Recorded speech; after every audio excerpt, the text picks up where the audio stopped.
Не бих пропуснал нищо от неговата биография, но чуйте сега внимателно един диалог.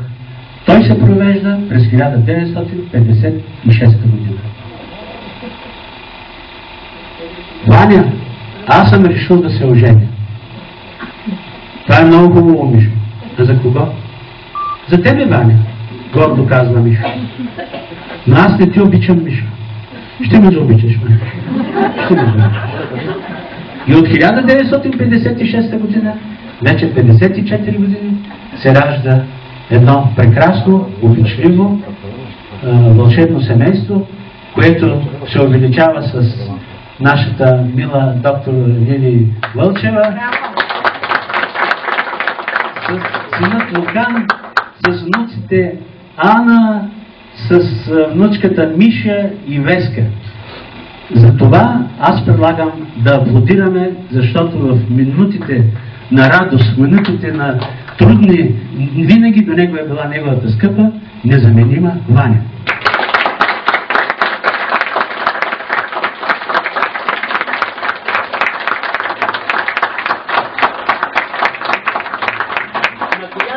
На което аз ще се поклоня, защото с теб се живее и трудно, доколкото знаеш. Ваня, поклон от всички присъстващи.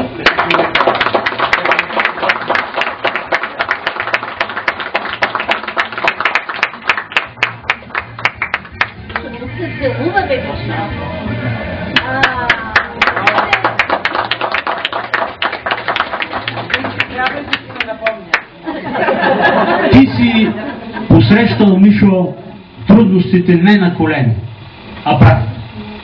Зато и ще кажем да си ни жив и здрав. Погледни ни внимателно и добре запомни ни. Ние ще те честваме и на 90 години. Юбилейни.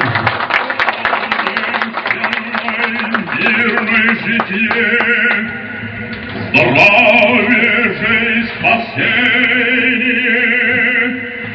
и во всем благое поспешение, подашь, Господи, благочестивому и православному болгарскому народу, и сохрани его на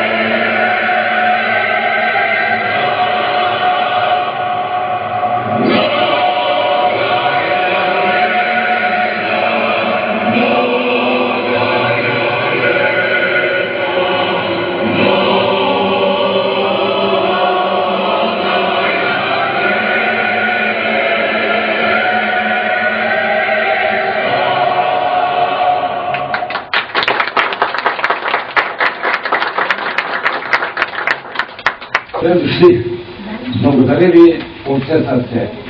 Не бих могъл да кажа нещо друго. Благодаря ви, благодаря ви, благодаря ви. Искам да разберете кое най-много ми създаваше ентузиазъм в живота.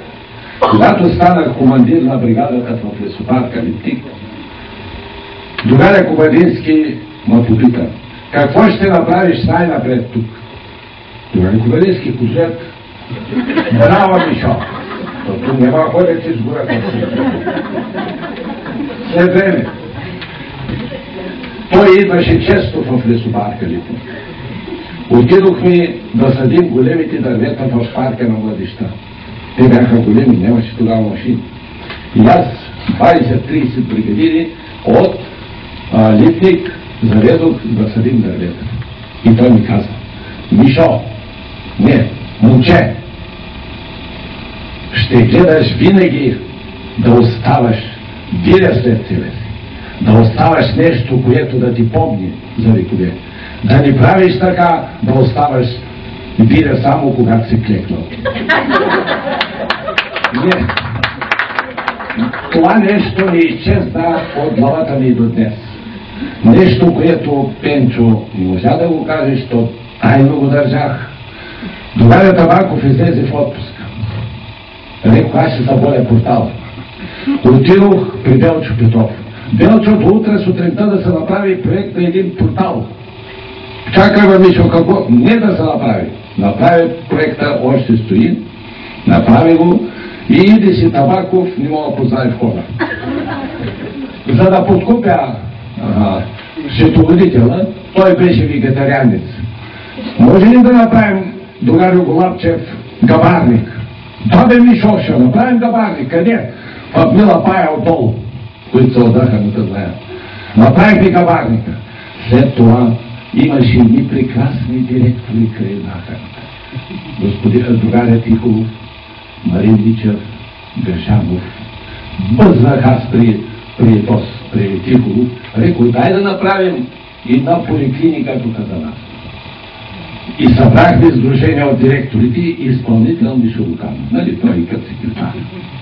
Построихме поликлиниката, която е сега съм влизал от към Васил Коларов. Построихме спортната зала и тогава басейна.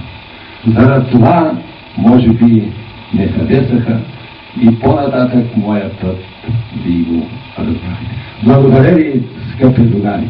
Желая ви, нека една, аз се повтарям често. Моят живот е една щастлива приказка.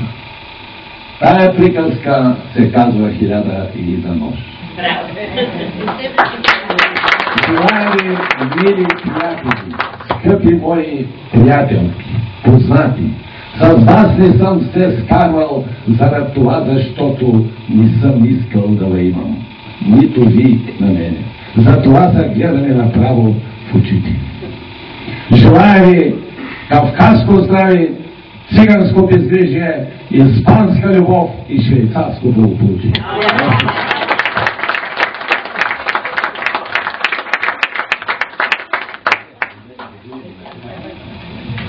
Освен на здраве, да дигнем на здраве за Мишо. И да подкрепим с музика нашите добри думи.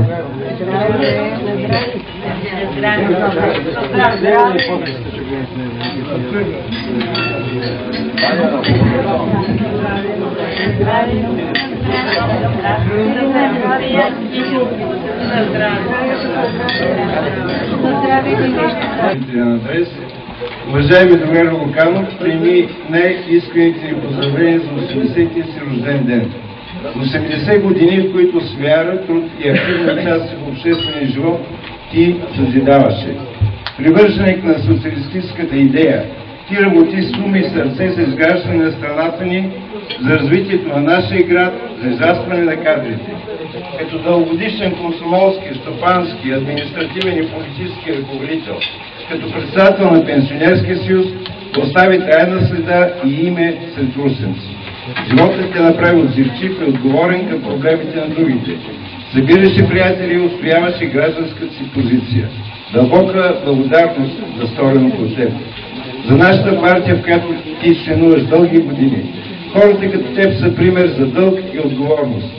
През всичките тези години Българската социалистическа партия е разчитала на твоята дума и подкрепа, на всеотдайната ти работа като наш другар и съмишленик. Бъди жив и здрав, другар Луканов. Желаем ти бодър дух, човешко щастие и дълголетие. Честит юбилей! Общински съвет на БСП Русе. В нашия букет има бамбук. Той е символ на здраве и якост. Това ти пожелаваме, Мишо, и да не забравяш на 100 годишния си юбилей.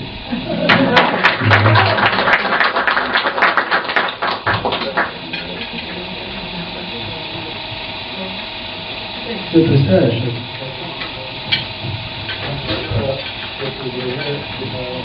Нашия приятел Мишо Луканов, ние така се викаме Мишо, от името на централното ръководство на Съюза на пенсионерите 2004, искам да ви представя Радка и Нина, които също са членове на Централния съвет.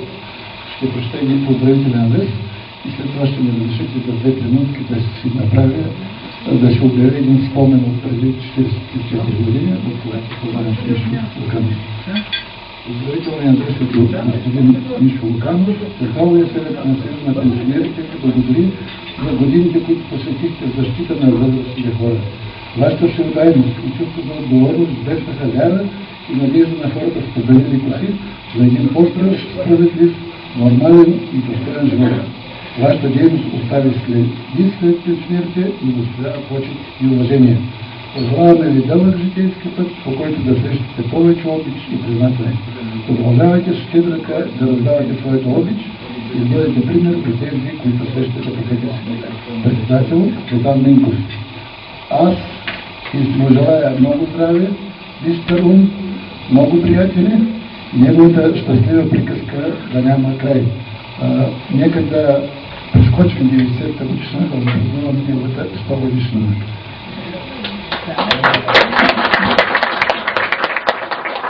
И сега, айде да подадай. Беше ли?